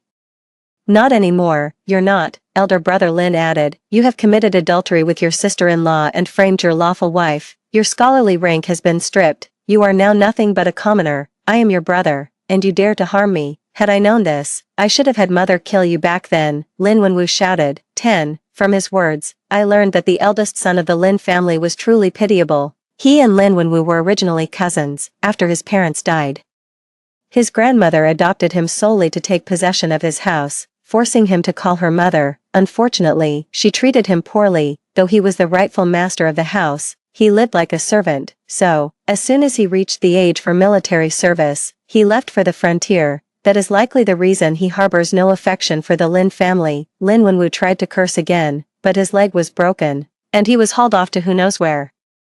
I thanked the eldest son of the Lin family for saving me and offered him the silver, but he shook his head. Instead, he pulled out a thick stack of banknotes from his sleeve. It is the Lin family who has wronged you. Consider this my compensation. The banknotes were scattered, some already yellowed with age. A border soldier's pay wasn't much, so eldest son Lin must have given me all his silver. While I bore a grudge against the Lin family, I felt nothing particular towards this eldest son Lin, who had never harmed me from start to finish. What's more, his fate was as wretched as my own. He returned home 3 years after my death, but Lin Wenwu and Chu Yunji, fearing he would expose their illicit affair, poisoned him to death. I shook my head and told him I had plenty of silver. Eldest son Lin didn't stand on ceremony any longer. He pressed a token into my hand and told me to find him if I needed anything. 10 years later, I saw Lin Wenwu again at the frontier.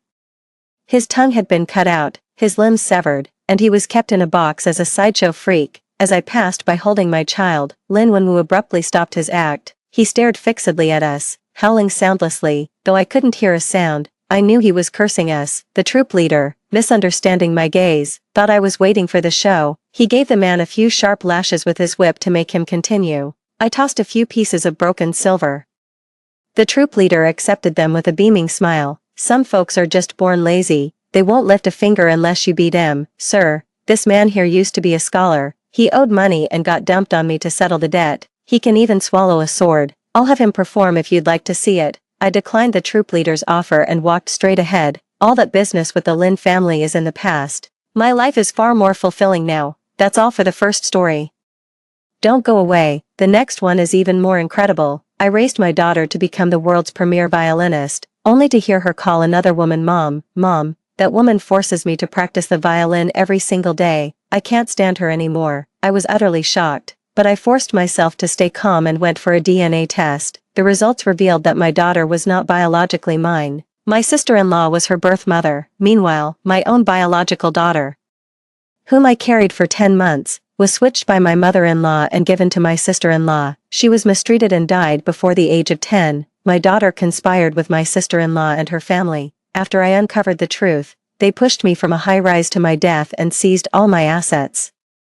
When I opened my eyes again, I was back on the day I gave birth, and I swapped the child my mother-in-law had switched right back. In that son-obsessed household of my brother and sister-in-law, I was going to see if that ungrateful wretch could still become famous young and live a life of glory. Oh dear, she's going into labor. She's going into labor. Ancestors of the Chi family, please bless us. Let both daughters-in-law give birth to big, fat baby boys. The agony of childbirth replaced the horrific pain of falling from a great height and being shattered to pieces. The howling wind in my ears became the sound of frantic, urgent voices. Hearing my mother-in-law's booming voice once more, I was finally convinced I had been reborn back to the day I gave birth. Mom, before entering the delivery room, with tears in my eyes and through the pain, I called out to my own mother who was there to support me. Go quietly and buy a highlighter and a UV light. Make a mark on the baby, don't tell a soul, and don't let anyone else, don't let anyone touch the child. Mom was a bit confused, but she nodded anyway, and even remembered to comfort me. Don't worry, I'll keep a close eye on the child. No one's going to snatch them. I just shook my head, my lips pale. In my past life, my mother-in-law, and my husband took turns standing guard, keeping a vigilant watch. They could fend off outsiders trying to steal the child. But they couldn't stop my biased mother-in-law. She swapped out my own child. My mother-in-law had always favored her second son. This time, after her hopes for a grandson were dashed, she went so far as to directly switch the babies from our two families. It was all because our family was well off. By having me raise her second son's daughter, she could ensure the girl had the best possible life, and after we're gone, she could inherit everything we have.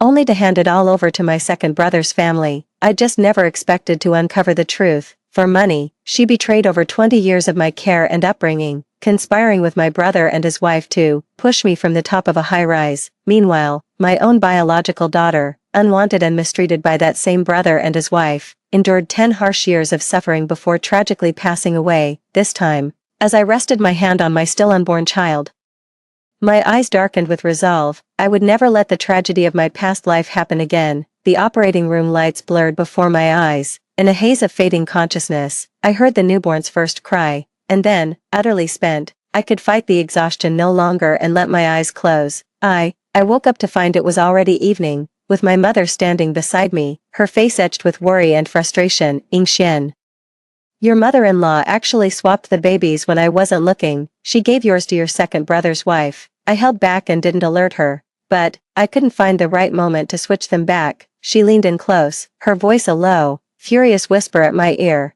Thank goodness I listened to you and marked them early on, or I'd never be able to tell the two infants apart. What kind of mother-in-law does something like that? My heart skipped a beat before I could utter a word. My mother-in-law stormed into the hospital room with a face like thunder. Both her daughters-in-law had given birth to girls, shattering her dream of having a grandson. Didn't you say you were going to make chicken soup? Dear, I can stay here with her. You should go ahead. With my own mother still present, she put on a show of being considerate and tactfully sent her away. After the others had left, she turned back to me and said, "Since you're awake now, Yingxian, I'm going to take a nap.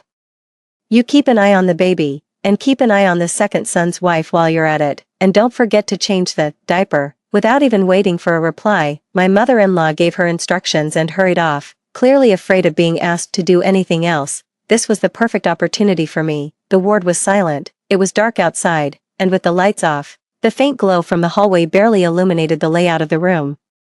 Watching my younger siblings and the baby sound asleep in the next bed, I crept over, carefully picked up the infant, and swiftly swapped the children back. Then, on the tiny toenail of her right big toe, I found the faintly glowing mark. I held my precious child, lost and found again, as hot tears of overwhelming emotion streamed down my face. I just held the child like that until my husband, Qixing, arrived in the middle of the night to take over, in my past life. When I told my husband the truth, he was filled with fury but utterly powerless to change anything. In the end, he somehow managed to come to terms with the devastating news of our children's death. He even tried to console me, saying, "Darling, what's gone is gone. We raised that girl as our own, even if she was originally our brother's daughter. She still called you Mom, didn't she, after I passed?"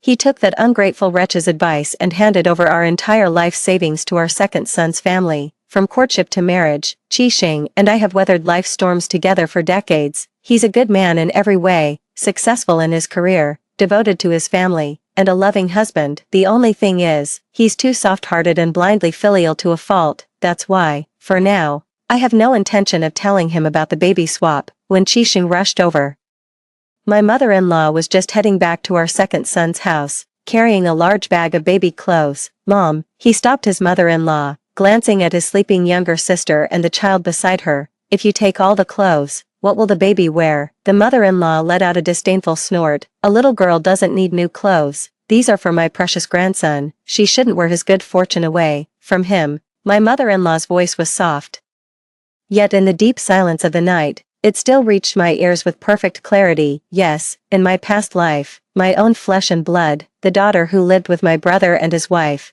never once wore a new piece of clothing. Malnourished, gaunt, and frail, my daughter stood half a head shorter than other children her age. That's when my mother-in-law suggested giving her our family's hand-me-downs to wear. I was too embarrassed to even show her the clothes that were too worn out.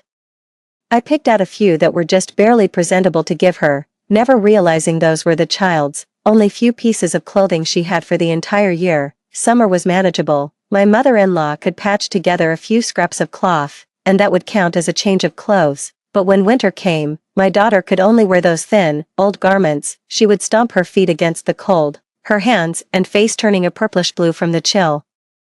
In contrast, my mother-in-law and sister-in-law were both dressed in thick, stylish clothes. On occasional visits back home, I couldn't bear to see it anymore and bought scarves and new clothes for the whole family. Only my daughter's winter coat was returned by my sister-in-law. She asked me to buy a black one, saying the child was mischievous and the clothes would get dirty easily. I didn't suspect anything and exchanged it for a black one. It was only during the new year that I saw that coat and scarf, both worn by my younger brother, so it turned out the boy wouldn't wear a pink winter coat. My daughter was still wearing that same thin, faded old coat, its sleeves too short for her wrists. The baby in my arms smacked her lips in her sleep, her tiny mouth wet with the warm tears I had just shed. I gently wiped the water from the corner of her mouth, my arms tightening around her almost instinctively. My mother-in-law pointed at a bulging plastic bag on the floor. "Those are Gonzi's old clothes from when he was little. She can wear those." Qixing was shocked. "Mom, those are from how many years ago? Are they even clean? What do you know? It's better for raising a child this way." At the mention of being easy to raise, Qixing seemed to remember something and asked weakly, "What about the name? Don't tell me you gave her a name for easy raising too." The mother-in-law's face lit up with a proud smile. "Her formal name is Jowdy, and her nickname can just be Godan." Qixing's lips moved soundlessly, his face full of disbelief. Would Gongzi and his wife ever agree to that? "What do you mean you don't agree? What's wrong with this name?" Mother-in-law retorted, unconvinced. "It's a perfectly good name." A self-deprecating smile touched my lips. That ungrateful wretch from my past life, who once basked in my affection, often bullied my daughter because of this name. This time around, let her be the one saddled with it. She disliked my guidance, she disliked the new clothes I bought her, and she disliked the violin lessons I enrolled her in. She disliked everything I gave her. Her heart was set only on her younger brother's family. In this life, I'm going to see if, in the home of the mother she loves so dearly, she can achieve academic success and fame at a young age like she did in her past life. The mother-in-law was not idle at all, tending to her younger brother's family with all her heart. Those old clothes were soon worn by Jowdy. Then, she picked up the unknown brand of formula on the cabinet, casually scooped 2 spoonfuls, mixed it with hot water, and fed it to the crying, hungry baby. This maneuver left Qixing and the family member accompanying the patient in the next bed utterly horrified. After feeding her, my mother-in-law came over again, wanting to see my baby. Qixing stood up and stopped her. "Mom, we've hired a postpartum nanny, she can handle things like feeding, you should really just take it easy and rest. What's the point of hiring a maternity nurse? It's a complete waste of money. Otherwise, you can't take care of both of them all by yourself, can you?" After much persuasion, Qixing finally managed to get his mother-in-law to leave. My gaze fell back on Jadi. She was crying inconsolably because the milk she had just drunk was too hot. Perhaps I overestimated her. She might not even live to adulthood. I had thought my daughter's death in my previous life was an accident, but now it seems there were signs all along. Sure enough, before long, Jadi developed a fever. A widespread rash broke out all over the body. It was unclear whether it was an allergic reaction to the old clothes or the formula milk. The absurd part was, when Jadi was crying and fussing on Zhang Yangyang's bed, neither she nor her mother-in-law took it seriously. Instead, annoyed by the noise, they just kept rocking her, hoping to lull her to sleep. It was the nurse on rounds who first noticed something was wrong. By the time the fever was detected, Jadi's breathing was faint as a thread and her voice was a mere whisper. Her little face was flushed bright red, and large patches of redness spread across her body. Zhang Yangyang paid no attention to it whatsoever.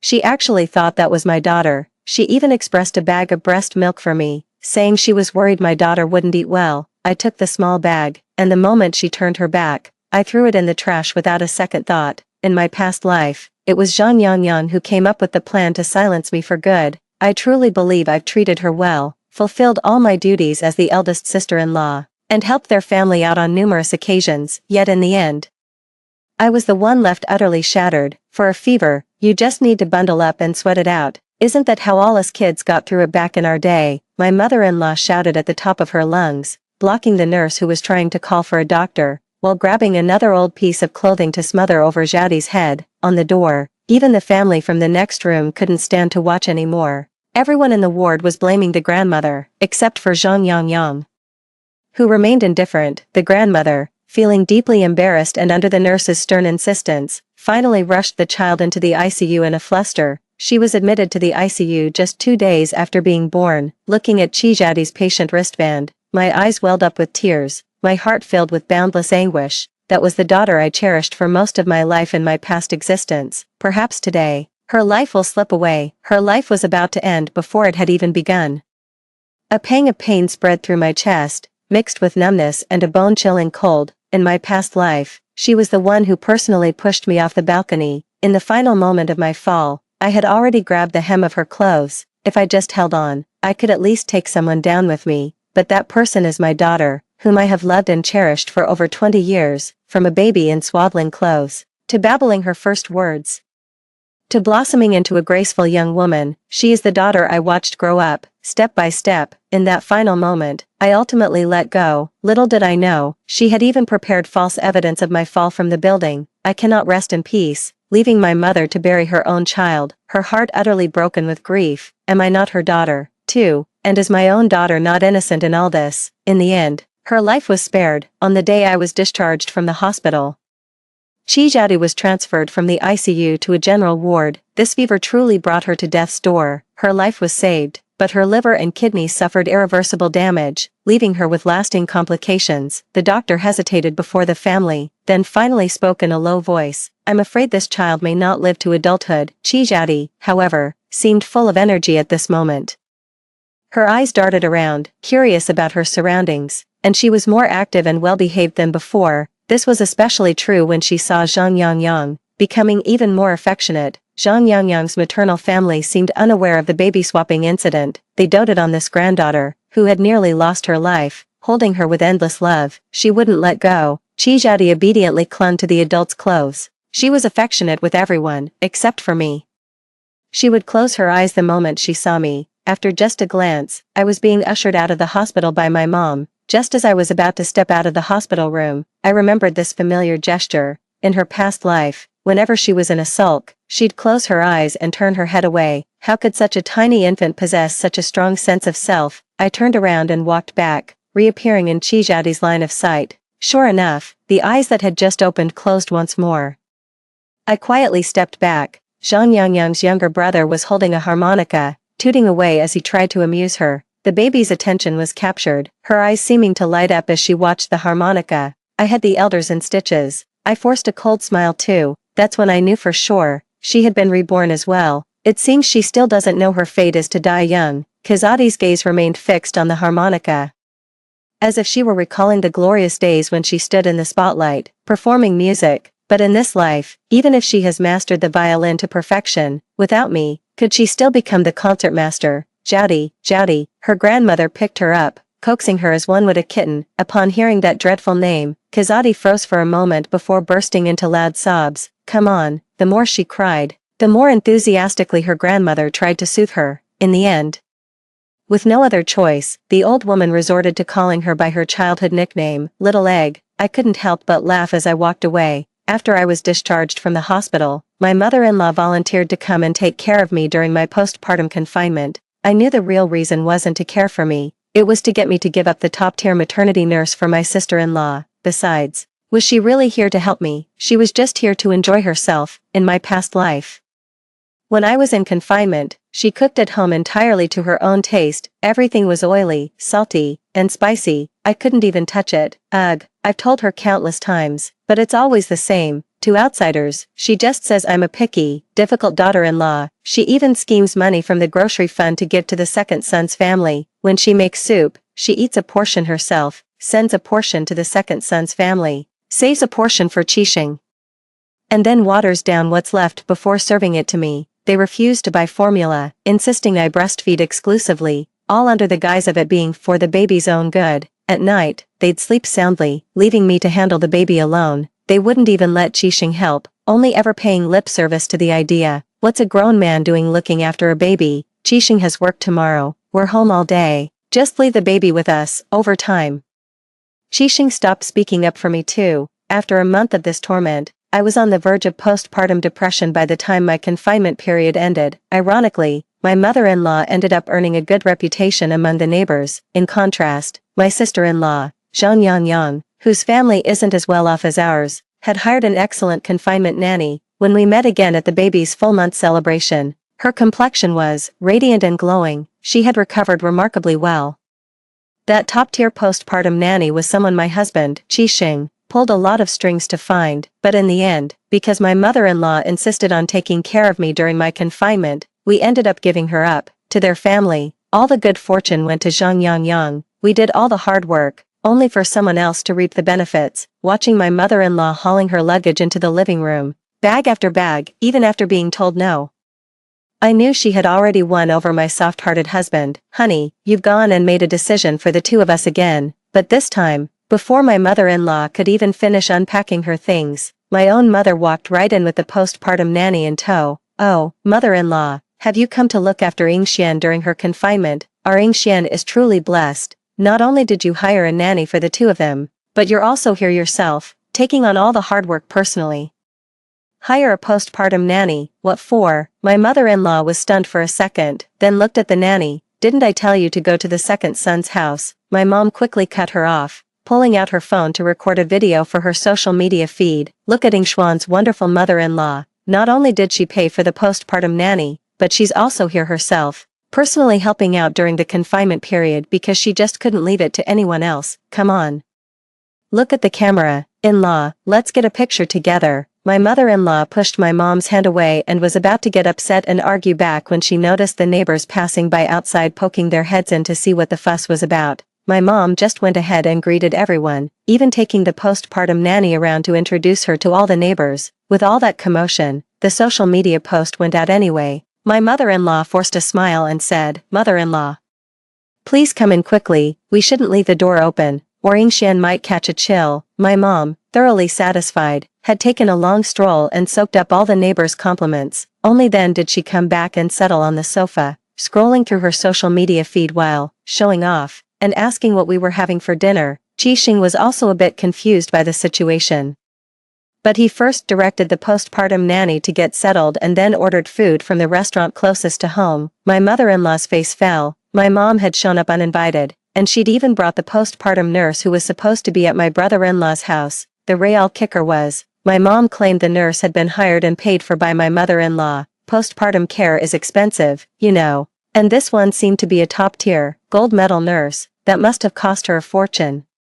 My mother-in-law shot a withering glare at my mom, who was sitting arrogantly on the sofa. then switched to a warm, gentle expression as she entered my room. Ingxian, dear, she rubbed her hands together, her gaze involuntarily drifting to the baby sleeping soundly in my arms. What's the matter with your mother? I already said I was coming to take care of you during your confinement. Why on earth did she bring a maternity nurse along? A cold laugh echoed in my heart. From the very beginning, my husband and I had agreed to hire a postpartum doula with our own money. It was she who forced her way in, not only refusing to listen to reason and insisting on coming to care for me, but also going behind my back to get Qixing to agree to give the doula to his younger brother's family. And now, with her words, she's making it sound as if we're the ungrateful ones. Trying to have our cake and eat it too, I pulled the little cotton blanket up and covered the baby, shielding him from my mother-in-law's nauseating gaze. Seeing that I remained silent, my mother-in-law confidently laid out her plan. How about this? Since I'm already here to take care of you during your confinement, I'll surely be more attentive than any outsider. As for the postpartum doula, why not let the second son's family have her? Yang Yang has no one to look after her.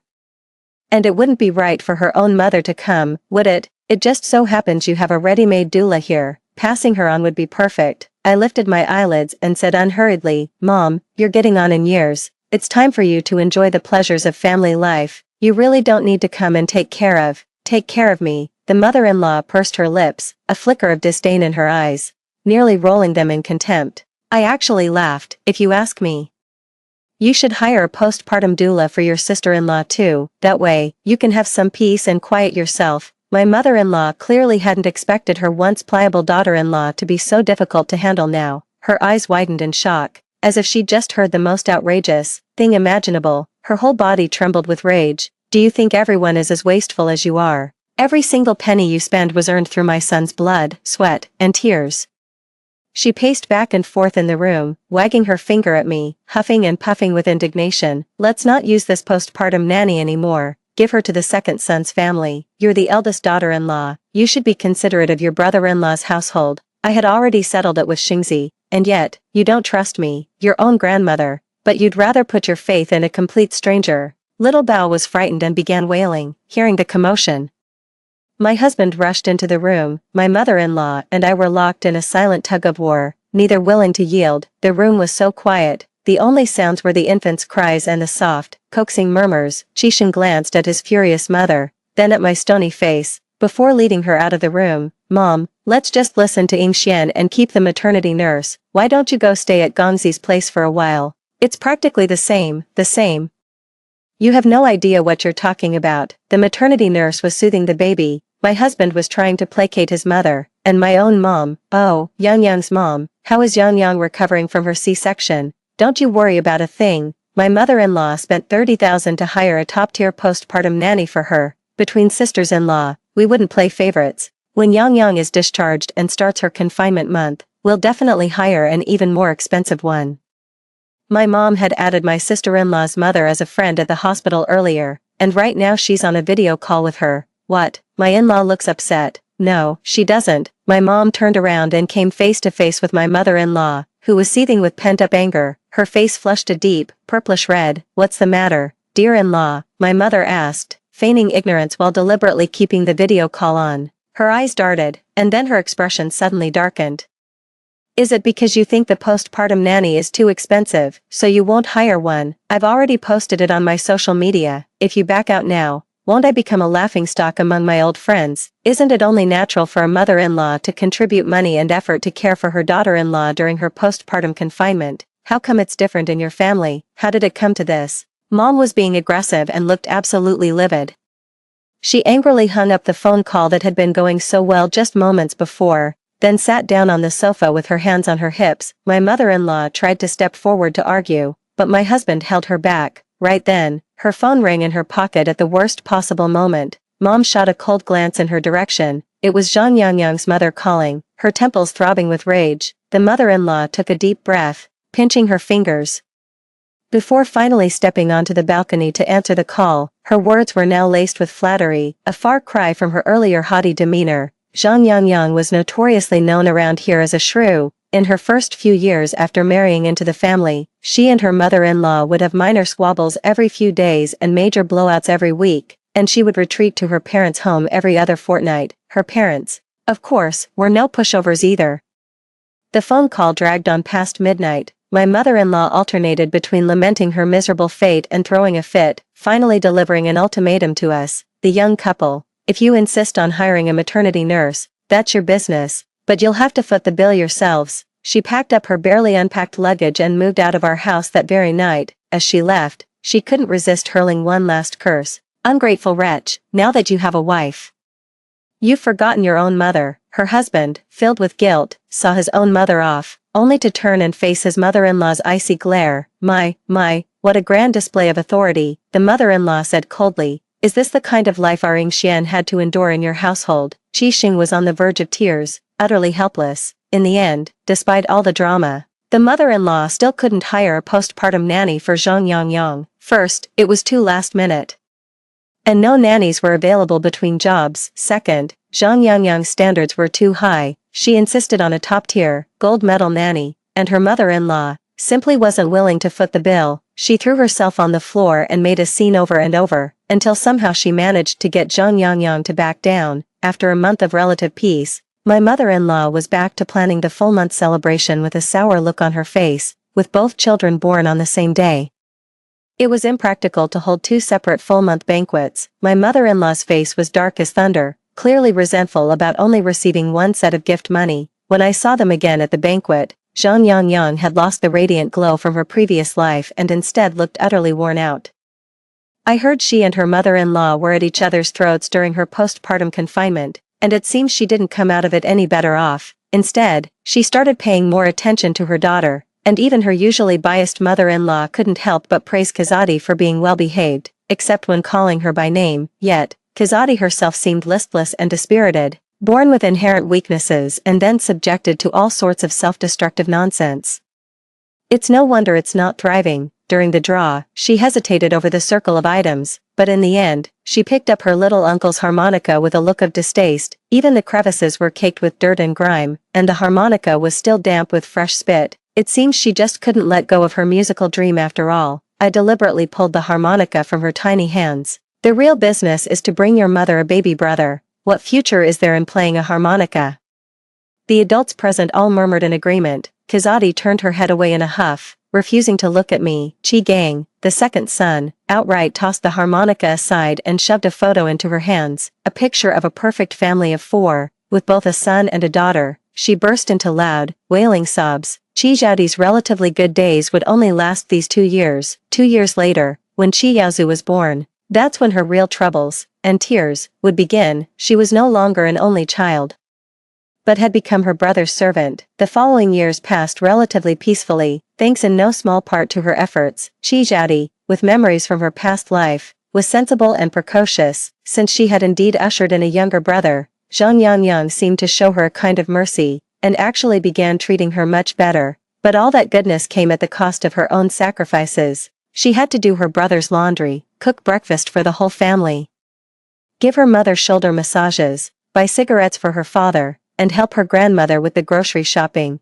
As for princess dresses, little cakes, or a violin, such things simply didn't exist in her world. To her mother, the only thing worth showing off was her top-of-the-class grades. In this life, she had to rack her brains and exhaust every effort to obtain the very material comforts that had come to her effortlessly in her past life, and even then, they were nowhere near as good as what she had before. As usual, I bought new clothes and scarves for the whole family for the New Year's trip back home. This time, however, I deliberately chose for Qi Zhaodi a black one. As expected, when it came to choosing between her precious son and her less valued daughter, Qi Zhaodi lost completely. Zhang Yangyang snatched her clothes away without a moment's hesitation. This time, it was Qi Zhaodi who was left shivering in the winter cold. How could she, who had been accustomed to a life of comfort in her previous life, possibly bear this? In this lifetime, forget about being a principal player, she can't even get a foot in the door of the music world. When she was 7, she threw herself into my arms, crying and shouting that I was her real mother. She shoved my biological daughter, Yao Yao, into the snow. While a child's words carry no malice, the expressions on everyone's faces turned grim. Before I could even react, Zhang Yangyang yanked her back and landed a solid slap across her face. How dare you spout such nonsense? Haven't I always treated you well? Say that again and I'll hit you every single time. Qi Zhaodi fell into the snow like a kite cut loose, crashing down with a heavy thud, but when I turned, what I saw was Zhang Yangyang carefully helping my daughter to her feet. Her 5-year-old brother was making faces at her, winking and sticking out his tongue. Kazadi's face turned pale, then flushed red, whether from the cold or the beating was unclear. I helped her up and brushed the snow off her worn-out clothes. Now it was her turn to wear someone else's hand-me-downs. She was no longer the cherished only child of our family, but merely Yaozu's older sister. The child has a fever and is delirious. Sure enough, when the mother-in-law touched the child's forehead, it was alarmingly hot. Yet, just that afternoon, she had made Chijadi wash all the vegetables for the New Year's Eve dinner in cold water. You silly child, why didn't you say you were feeling unwell? Instead of talking such nonsense, my mother-in-law was about to use her old folk remedy again, trying to sweat the fever out of her. Over the past few years, Chijadi's health had been poor, with one minor ailment after another. Zhang Yangyang and her mother-in-law's limited patience and goodwill towards her were worn down. With each passing illness, even when she fell sick, it was rare for them to take her to the hospital. Not only did Zhang Yangyang not stop her mother-in-law, she even fetched a feather duster and began whipping Chijadi with it. You've ruined our perfectly good New Year's Eve dinner, you jinx. It's the Lunar New Year. Don't hit the child. Only Qixing spoke up in her defense. In our previous life, when she was our daughter, she never suffered a single beating. We, her parents, cherished her dearly, holding her in the palms of our hands. After I was pushed from the high-rise, Qixing was utterly heartbroken and fell into despair. She seized this opportunity to persuade him to divide the family assets and give them to her biological father and mother. Later, as he lay on his sickbed, racked with illness and with little time left, he couldn't scrape together a single penny for his own treatment, because all the money was taken by that ungrateful wretch. Kazadi stood frozen in place, neither fleeing nor hiding. Her soul was that of an adult, yet the dignity and pride that should belong to one had been worn away by the daily beatings and abuse. She looked down at her own hands. The once slender hands that could play world-class music had grown coarse and clumsy, now covered in chilblains. Can a bird, fallen into the whirlpool of life, ever return to its noble perch? The fever raged on, making the night seem endless. In that boundless darkness, only scattered snowflakes drifted up from the abyss. Chijadi began to ramble deliriously once more. Her past life was so vastly different from her current reality that she began to wonder if it had all been just a magnificent dream. Her mother-in-law bundled her up with thick quilts again and again, until, worn out from the effort, she simply went back to her own room to sleep, figuring the girl would pull through eventually. That's how they had gotten by all these years.